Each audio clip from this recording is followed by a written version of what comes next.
Praise the lord. ప్రభు అయిన యేసుక్రీస్తు నామములో మీ అందరికీ ప్రేమవందనాలు. ఇలాగ మీ ముందుకు రావడానికి కారణం ఉంది. మరి ఇటీవలి కాలంలో కొంతమంది వ్యక్తులు, దైవజనులు షాలేమన్న గారి మీద మల్లెపూల విషయంలో చాలా తప్పుడు ప్రచారాలు చేస్తూ ఉన్నటువంటి పరిస్థితి కనపడతా ఉంది.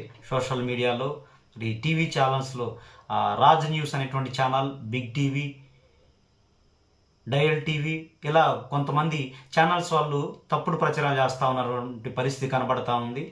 మతోన్మాద ఊరకుక్కలతో కలిసి డబ్బుల కోసం చిల్లర వ్యవహారాలు వేయడం కొరకు దైవజనులు షాలేమన్న పేరు వాడుకొని, షాలేమన్న ఫోటోను వాడుకొని వాళ్ళ ఛానల్స్లో స్క్రోల్ చేస్తున్నటువంటి పరిస్థితి కనబడతా ఉంది. ఇదంతా చిల్లర వ్యవహారాలని ఈజీగా అర్థమైపోతూ ఉంది. మరి హిందూ స్త్రీలనే అన్నారన్నట్లుగా తప్పుడు వ్యవహారాలు కల్పిస్తూ ఉన్నటువంటి పరిస్థితి కనపడతా ఉంది. దైవజనులు సంఘాన్ని బలపరిచేటువంటి ఉద్దేశంలో పవిత్రమైనటువంటి స్త్రీలకు తగ్గట్లుగా ఎలా ఉండాలో, ఎలా ఉండకూడదో మాట్లాడేటువంటి సందర్భంలో మాట్లాడినటువంటి ఒక మాటను పట్టుకొని మరి చాలా తప్పుడుగా హిందూ స్త్రీలనే అన్నట్లుగా వ్యవహరించి తప్పుదారి పట్టిస్తా హిందువులందరినీ కూడా, చాలా మంచిగా ఉన్నటువంటి హిందువులందరినీ కూడా తప్పుదోర పట్టిస్తూ చిల్లర వ్యవహారాలు చేస్తున్నటువంటి పరిస్థితి కనపడతా ఉంది. దైవజనులు చాలా గౌరవనీయమైనటువంటి వ్యక్తి. స్త్రీలను ఎన్నడూ కూడా కించపరిచి ఆయన మాట్లాడలేదు. కానీ కొంతమంది మతోన్మాద ఊరకుక్కలు మాత్రం కావాలనే దైవజనుల మీద తప్పుడు కథనాలను పుట్టిస్తూ కొంతమంది తప్పుడు కథనాలను ప్రచారం చేస్తున్నటువంటి పరిస్థితి మనకు కనబడతా ఉంది. ఈ టీవీ ఛానల్స్ వాళ్ళు కూడా తప్పుడు మాటలు మాట్లాడుతూ ఇతరుల యొక్క మనోభావాలు దెబ్బతినేటట్లు మాట్లాడే వాళ్ళ జోలికి వెళ్లకుండా మరి నీతి బోధలు చేసి అనేకుల జీవితాల్లో వెలుగులు నింపుతున్న దైవజనుల మీద విషయం జిమ్ముతున్న పరిస్థితులు మనకు ప్రస్తుతం బాగానే కనబడతానే ఉన్నాయి. కొంతమంది ఊరకుక్కలు ఎంత ఘోరాతి ఘోరంగా క్రైస్తవులను మాట్లాడుతూ ఉన్నారో, క్రైస్తవ స్త్రీలను మాట్లాడుతూ ఉన్నారంటే అసలు వినడానికి కూడా చాలా అసభ్యకరంగా ఉన్నటువంటి పదాలను వాళ్ళు వాడారు. మరి ఆ ప్రియా చౌదరి అనేటువంటి ఆమె క్రైస్తవులు కూడుకొని ప్రార్థన చేసుకునే ప్రార్థనా స్థలాలను, ప్రార్థనా కూటాలని మందు వాసన వచ్చేటువంటి స్థలాలు అని చెప్పేసి ఆమె చాలా వ్యంగ్యంగా మాట్లాడింది. మీరు గమనించాలి అమ్మా, మేము పవిత్రంగా ఆరాధించే స్థలాలను మందు స్థలాలను మీరు ఎలా అంటారు? బుద్ధుండక్కర్లా? ఏదో ఇంటర్వ్యూకి పిలిచారని టీవీ కెమెరా కనపడతా ఉందని చెప్పేసి టీవీ ముందుకు వచ్చానని నోటికి వచ్చినట్టు మాట్లాడితే సరిపోదు. ఒక వ్యక్తి గురించి మాట్లాడేటప్పుడు క్రైస్తవుల మనోభావాలు దెబ్బతినకుండా మాట్లాడాలి అనేటువంటి కనీసం ఇంగిత కూడా లేకుండా మీరు మాట్లాడుతూ ఉన్నారు. సరైన పద్ధతి కాదు. మరి పార్వతి అనేటువంటి ఆమెను కూడా గమనిస్తే ఎంత భయంకరంగా ఉంది. ఆమెను ఆడదనాలు గాడిదనాలు కూడా అర్థం కావట్లా. రకరకాల హావభావాలతో పిచ్చి పిచ్చిగా మాట్లాడుతూ ఉంటుంది ఆమె. మరియమ్మని చాలా భయంకరంగా మాట్లాడింది. మరియ స్త్రీ కాదా? నువ్వు మాట్లాడినటువంటి మాటల విషయంలో క్రైస్తవుల యొక్క మనోభావాలు దెబ్బతినట్లేదా? సరే ఆలోచించు. మనిషివేనా నువ్వు? కొంచెం జాగ్రత్తగా మాట్లాడు. ఈరోజు మా మనోభావాలు దెబ్బతినని చెప్పేసి ప్రియా చౌదరి గారు మాట్లాడుతున్నారు. అమ్మా, ప్రియా చౌదరి గారు క్రైస్తవులు స్త్రీలు కాదా? మణిపూర్లో క్రైస్తవ స్త్రీల పట్ల దారుణంగా వ్యవహరించిన పరిస్థితి ఉంది. మరి ఆనాడు ఏమైందమ్మా? మీ స్త్రీ విషయంలో ఉన్నటువంటి మనోభావాలు, వాళ్ళు స్త్రీలు కాదా? మరియ స్త్రీ కాదా? మరియని కూడా చాలా దారుణంగా పార్వతి అనేటువంటి ఆమె మాట్లాడింది. ఆమె స్త్రీ కాదా? మరి ఆ కరుణాకర సుగా అనేటువంటి వాడు, ఆ లలిత్ కుమార్ అనేటువంటి వాడు, ఆ రాధా మనోహర్ దాస్, ఆ హమార ప్రసాద్, ఇవన్నీ ఊరకుక్కలు, చిల్లర వేషాలు వేసే చిల్లర కుక్కలన్నీ చాలా చండాలంగా, చాలా చీదరగా చిల్లర వ్యవహారాలు మాట్లాడినటువంటి పరిస్థితి కనపడుతుంది. చూడండి, క్రైస్తవుల మనోభావాలు దెబ్బతినేటట్లు ఎంత ఘోరంగా మాట్లాడిన పరిస్థితి ఉంటుందో ఒకసారి చూడండి.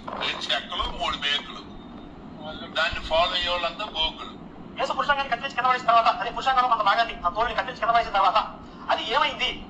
అలాగే కుళ్ళిపోయిందా? లేకపోతే కామెందుకు పోయా? లేకపోతే చెప్పాడు గాడ్డు అలా పుస్తకంలో గాడ్డు ఆ రాడ్ కొట్టుకుని ఎని బదులు కొట్టేమన్నాడు. బ్యాండ్ గాడ్డు ఆడు గాడ్ కాదు, ఫ్రాడ్.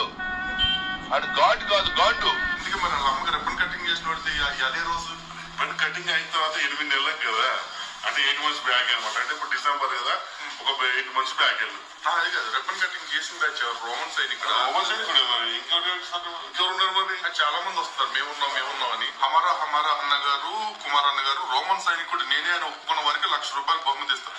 తమ్ముడు నువ్వు అలా ఒప్పుకుంటే నీకు ఒక 100 కోట్లు కావాలి పంచాలంటే. అంతమంది వస్తారు ముందుకి. అన్నారు నేను రాత్రికి గుడాల పండుగలలో మిస్ తో కిస్ చేద్దామని అనుకుంటున్నా. హెల్మెట్స్ హెల్మెట్ తీసుకుని మేరీ లారీ వెనక్కి వెళ్ళి కన్నారు అనుకుంటున్నారా? మా దేవుళ్ళు ఏమైనా అంత దరిద్రమైన క్యారెక్టర్ అనుకుంటున్నారు? మీ మేరీకి మొగుడు లేడు, మీ యేసుకి తండ్రి లేడు. అయ్యే తొప్పల్లోకి వెళ్ళి కాసిందో, ఎక్కడికి వెళ్ళి కాసిందో, ఎవరితో వెళ్ళి కాసిందో. ఒక్కొక్క పాస్టర్ ఎంతేసి మందిని మెయింటైన్ చేస్తున్నారో తెలుసా? 10 మంది ఉల్లోంగులు మూడలు ఉన్నారు కదా, వీళ్ళు కొంతమంది ఇల్లు పనులు చేసుకోలేక వాడిపోక ముందే నన్ను వాడుకో. ఇప్పుడు దాకా నిన్న ఒక క్లారిటీ ఇచ్చాయి, ఇప్పుడు సభాముఖంగా మళ్ళీ క్లారిటీ ఇవ్వాల్సింది ఏంటంటే, యేసుకి ఎప్పుడు 3 మేకులు కొట్టారంటారు. ఆ 3 మేకుల పేర్లు ఏంటో తెలుసా? అందులో 2 మేకుల పేర్లు ఇక్కడ రెండు మేత్రమే.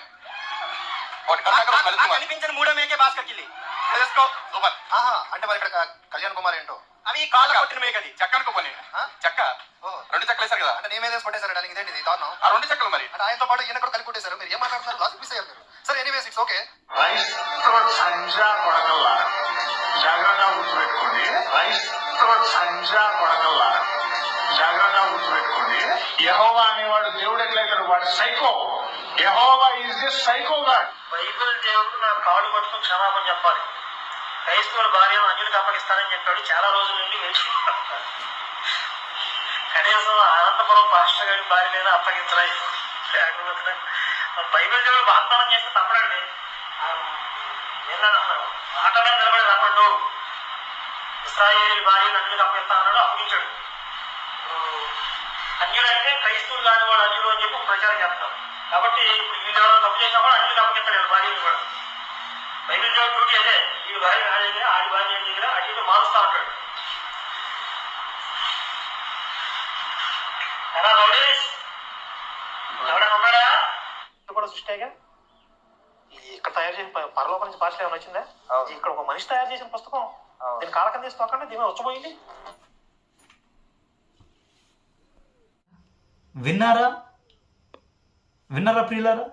మనోభావాలు దెబ్బతిన్నాయన్న మాట్లాడే వీళ్ళు భయంకరంగా క్రైస్తవ స్త్రీలను విమర్శించి మాట్లాడారు. దైవజనులు షాలేమన్న కాదు క్రైస్తవ స్త్రీలను విమర్శించింది, చాలా గౌరవనీయుడు ఆయన.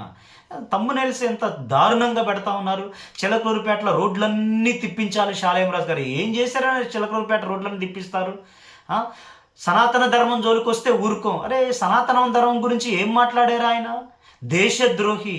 అరే దేశానికి ఏం నష్టం కలిగించాడు ఆయన? ఇంకా చెప్పాలనంటే దేశంలో ఉన్నటువంటి ఎంతోమంది వ్యక్తులను క్రీస్తు తట్టు నడిపించి శ్రేష్టమైనటువంటి పాత్రగా ఉన్నాడు. అనేకమైనటువంటి వ్యక్తులకు ఆశీర్వాదకరంగా ఉన్నారు. ఏం చేశారని మీరు షాలేం రాజు గురించి మాట్లాడుతున్నారు? యూట్యూబ్లో డబ్బుల కోసం, చిల్లర కోసం కావాలంటే వేరే ప్రయత్నాలు చేయండి, కానీ అంతేగాని చక్కగా సేవ చేస్తూ దేశానికి ఆశీర్వాదకరంగా ఉన్న దైవజనుల మీద తప్పుడు కథనాలను పుట్టించి వాటిని ప్రచారం చేసి చిల్లర వేషాలు వేయకండి. ఇంకా కొంతమంది షాలేం రాజు గారు క్షమాపణ చెప్పాలన్న మాట్లాడతారు. ఏం చేశారని క్షమాపణ చెప్పాలి? ఇంకా చెప్పాలంటే మీరు చెప్పాలి. రకరకాల తప్పుడు తమ్నెయిల్స్తో ప్రజల ముందుకి ఆయన మీద దుష్ప్రచారం చేశారు. ఇంకా చెప్పాలంటే మేమే పరువు నష్టం దావా వేస్తాం, కేసులు పెడతాం, చట్టపరమైన వ్యవహారాల్లో మేము కూడా ముందుకు వస్తూ ఉన్నాం. దైవజనులు షాలేం రాజు గారి గురించి మాట్లాడితే ఊరుకునే ప్రసక్తే లేదు.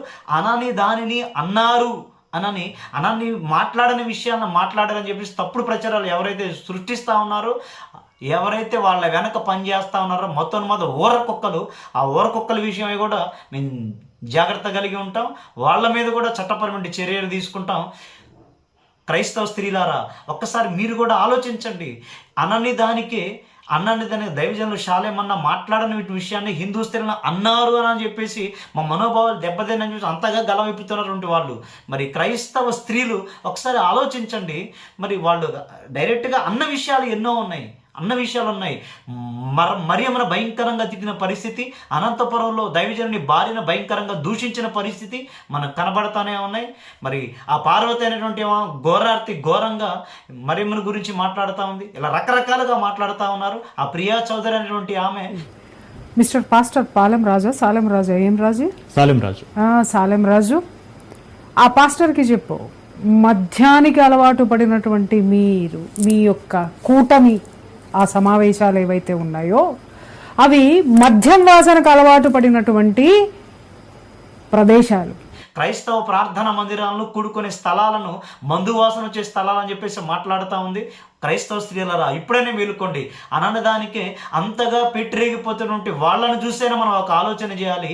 క్రైస్తవులుగా మనందరం ఏకమై, క్రైస్తవ స్త్రీలు కూడా ఏకమై ఖచ్చితంగా వాళ్ళ మీద చర్యలు తీసుకోవాలి.